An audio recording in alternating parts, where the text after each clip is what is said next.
Pro-Leave cabinet members are to meet on Monday to discuss Theresa May's proposed deal to leave the EU amid calls from backbenchers that they should resign to force a change in policy or a change in leader.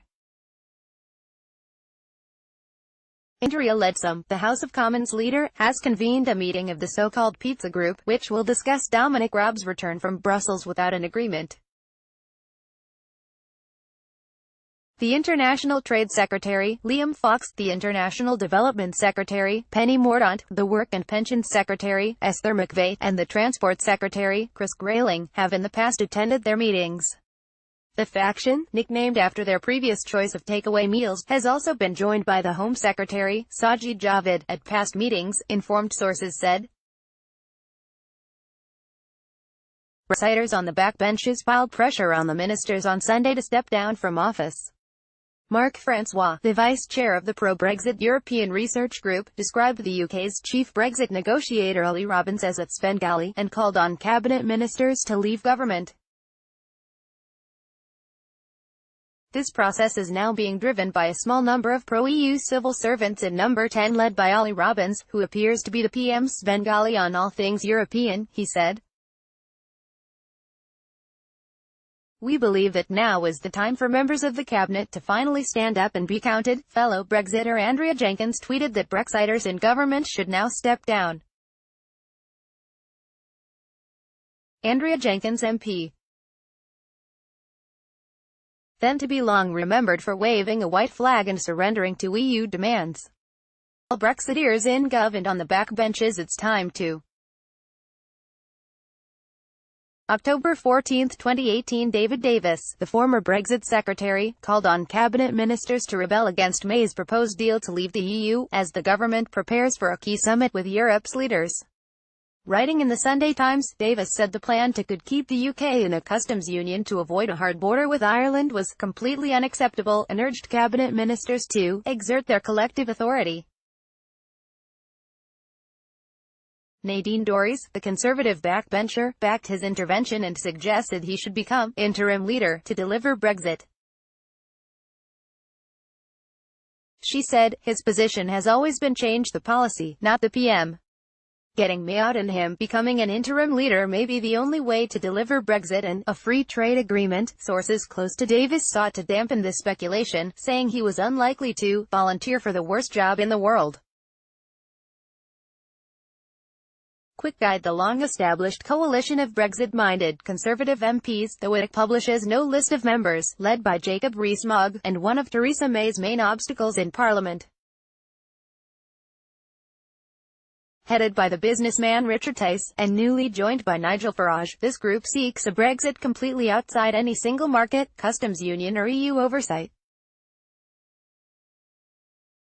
The successor group to the official Leave campaign, it is headed by Labour MP Gisela Stewart, and says it wants to see the referendum result respected and delivered in full.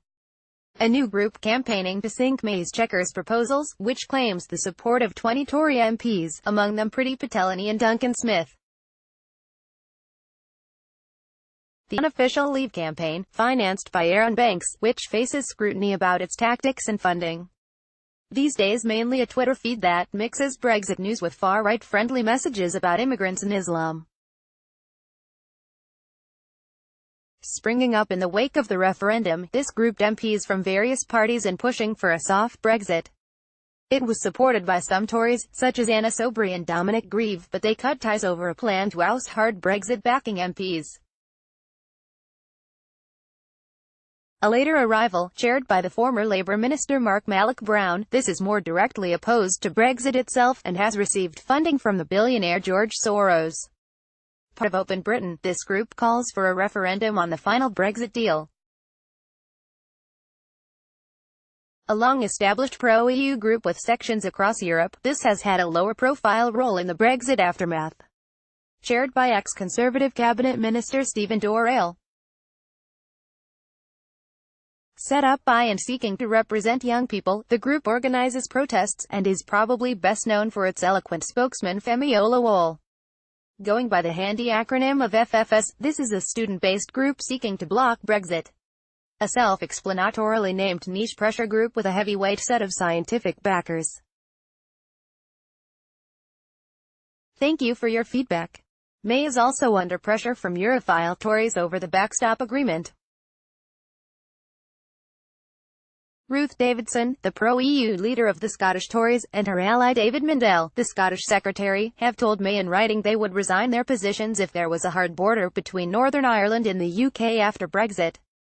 We could not support any deal that creates a border of any kind in the Irish Sea and undermines the Union or leads to Northern Ireland having a different relationship with the EU than the rest of the UK, beyond what currently exists, they wrote. The shadow Brexit secretary, Keir Starmer, said it was deeply disappointing that no deal had been reached and warned that Raab risked signing up to a plan that would ultimately be scuppered by the House of Commons unless the government allowed the UK's proposals for the backstop to be scrutinised. The details of any proposed backstop agreement need full and searching scrutiny in Parliament, not least because the final deal will need parliamentary approval, Starmer said. I would therefore urge the Prime Minister to publish the latest backstop proposal today, alongside an oral statement, to provide sufficient time to scrutinise and debate it.